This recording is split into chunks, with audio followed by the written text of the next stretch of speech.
You guys are both pretty kick-ass characters physically, which is great. We're going to see a lot more fighting, full amount between you two, but with both of you, a lot more fighting. Definitely. Love is not definitely for me, a lot more.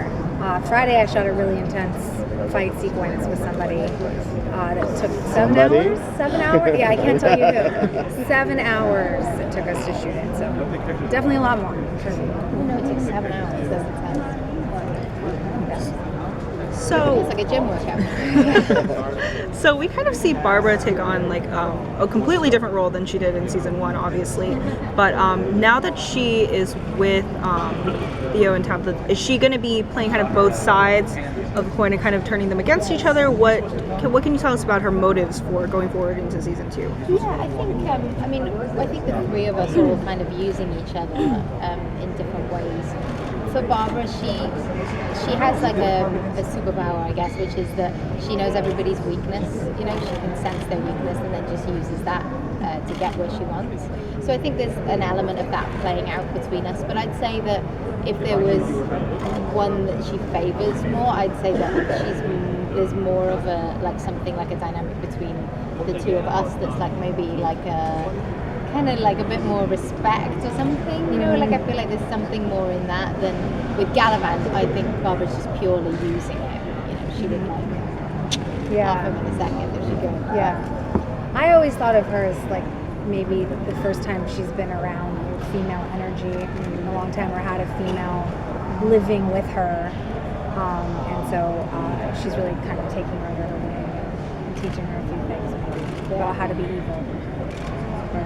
So how do you use fan reactions to feed into how you address your characters on the show? For instance, the Barbara character, I don't know if you know, but a lot of people don't like the Barbara character at all. This season is actually turning because you're doing a lot more. I get it. I get it because, you know, she didn't do very much, and I think maybe at the beginning we wanted something for her that wasn't really going to fit in with Gotham. Like at the beginning, she was supposed to be a bit more of a safe place for Jim to go to, but then we very quickly realized that won't work in Gotham because there are no safe places. Yes. So instead of being like this kind of shoulder to cry on, she became somebody who had a very dark nature, which was hard for Jim to work with. So you saw that kind of emerging of who she was going to be, but that's hard to watch as an audience member because you're like, I don't really get where she's going, what does she want to be?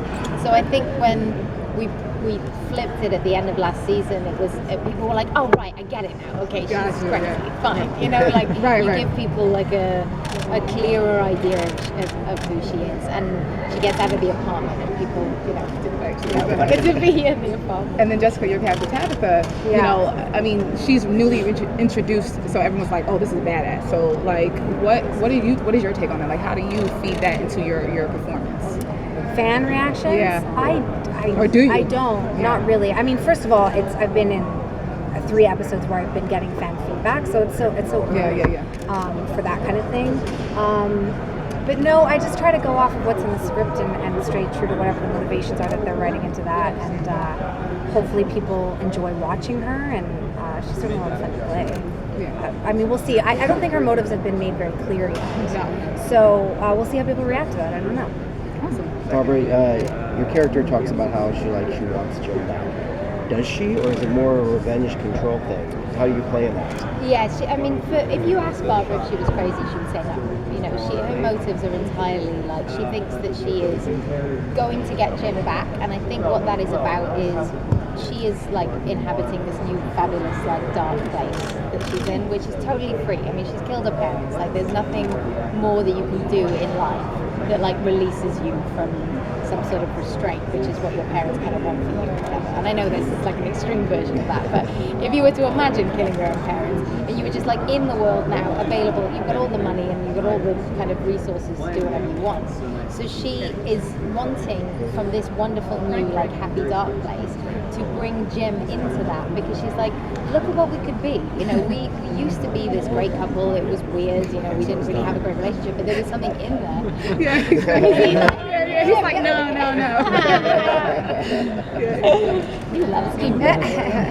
So yeah, she wants to bring him into this dark place with her because they could have fabulous, wonderful time.